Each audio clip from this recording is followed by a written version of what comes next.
Take a look at the following program and try to figure out what will be displayed when number is written to the console, what the value of number is going to be when written to the console. You might think it's going to be 2 plus 3 is 5 times 4, 20 as the value that's displayed. But if we run the program, you see that the value is actually 14. The reason for that is because C# has an order of precedence for its arithmetic operators, such that multiplication occurs before addition.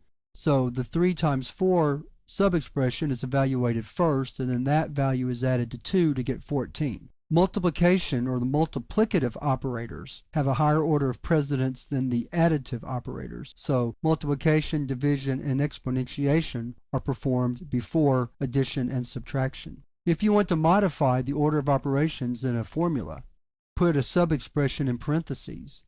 And parentheses have a higher order of precedence than the multiplication or the multiplicative operators, so it will be performed first in each sub-expression in parentheses. So in this case, we will see the value is 20, because the 2 plus 3 operation is performed before the multiplication due to the parentheses. Remember that anytime you write a formula in C#, the compiler will get it correctly based on its rules of precedence. So if you need to break those rules, in other words, if you need addition to be performed before multiplication, and they're at the same level, then you need to put parentheses around that sub-expression that you want evaluated first. Otherwise, the compiler will follow its rules of precedence, and multiplicative operators are evaluated before additive operators.